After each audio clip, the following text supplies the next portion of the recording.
I want to welcome this week to the podcast. It is the unified WBC and WBO junior featherweight champion of the world, one of the best pound-for-pound fighters in boxing. It's Philadelphia's own Stephen Fulton. Stephen, welcome, and thank you very much for doing this. I appreciate you. You bet. So we're here to talk about the big fight you've got coming up.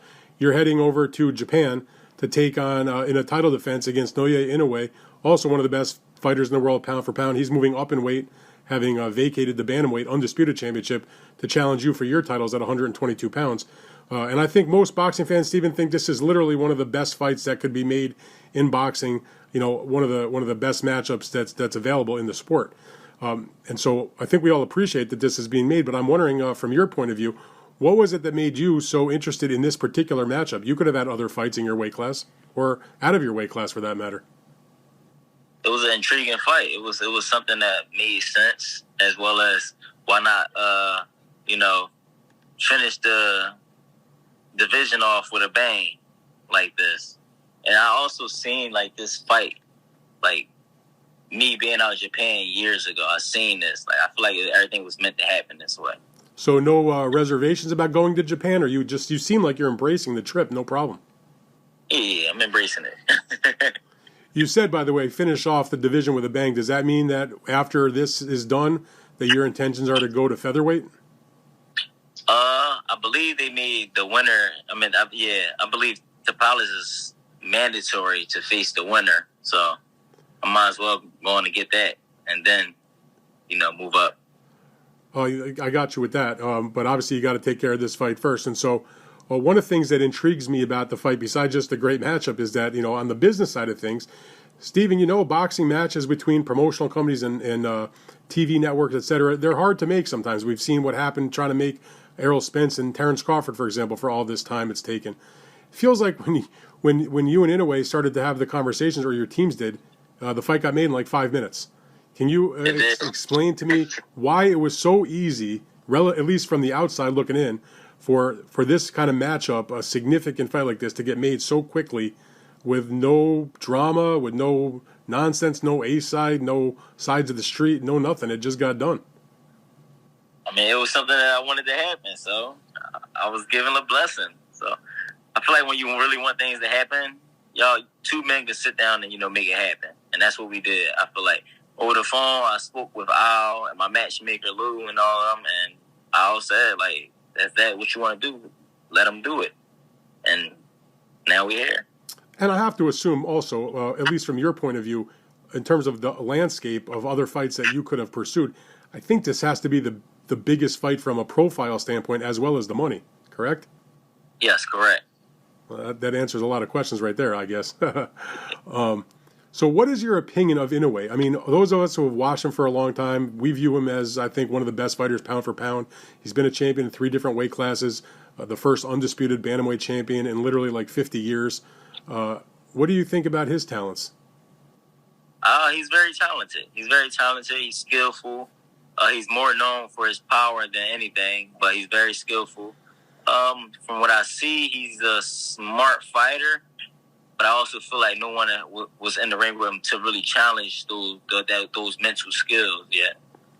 So you don't think a fighter that's a Hall of Fame fighter like a Nonito Donaire in their first fight anyway challenged him in that sense?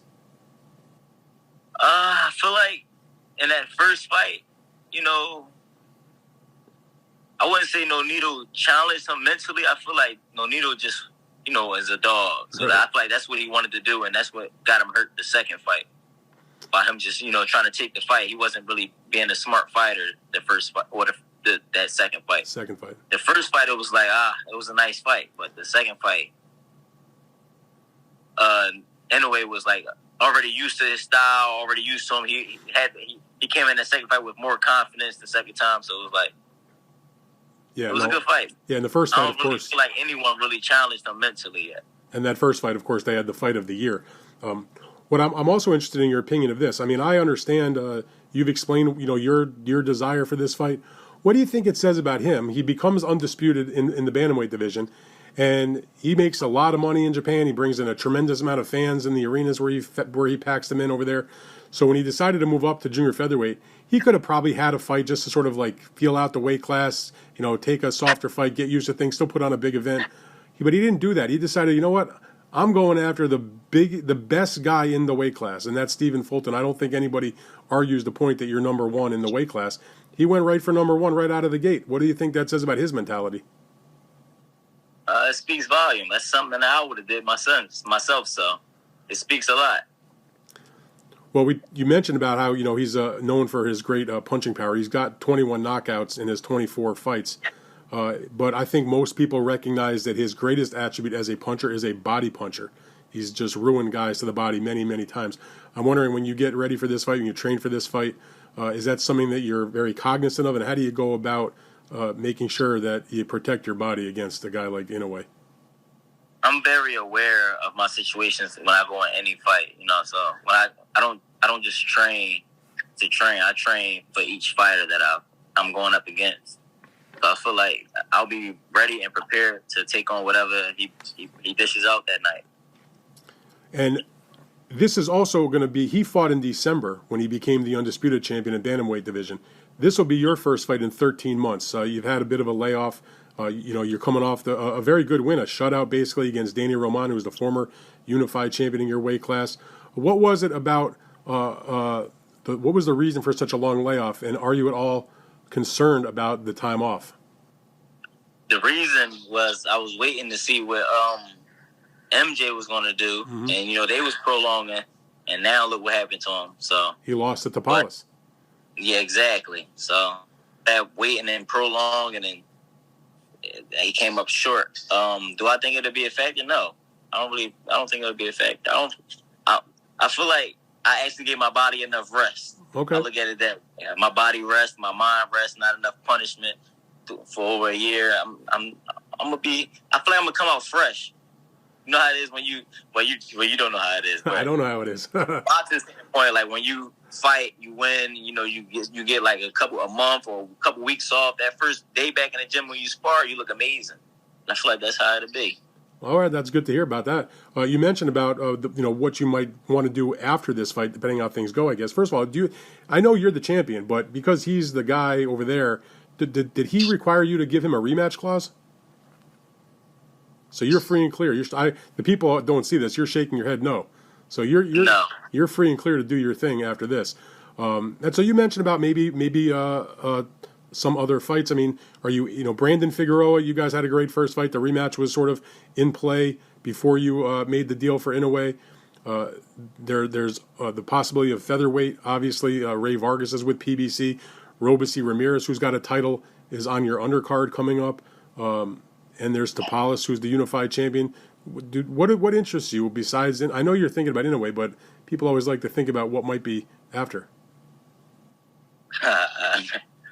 I like undisputed. I like 126, and I like 130. Oh, 130 also. Okay. Tapales, I mean, look, people wanted to maybe see you and MJ. That didn't happen. But now the two titles are still with the other guy, so you think that's a possibility? His people say they're going to be there ringside watching your fight. That's because they want a big payday from Inoue. Everybody, people just want to try to push me out the way. It ain't going to go like that, though. Well, I'm pretty sure that if you... I'm known for making... Go ahead. I was saying, if you beat Inoue, I think there's going to be a pretty good payday for Tapales there also. Well, for sure, but you know how some people think. It is what it is. We're going to get the job done, though. That's all that matters. All right, so I'll just wrap it up like this. I know you're very confident. I can see it on your faces. I'm looking at you here. When you say you're going to get the job done, how do you think you get the job done against Naoya Inoue? It depends on how I feel when I wake up that morning. So you're thinking you could maybe box him? I mean, you're not known as a big brawler, big puncher. I can do everything. And just because I'm not known as a puncher or a power puncher, don't mean it ain't there. Fair enough. And you're also you're fighting in your weight class. You're fighting a man that began his career as a junior flyweight. So I think there might be some kind of difference in that respect. Do you think that you have that advantage? I can say that.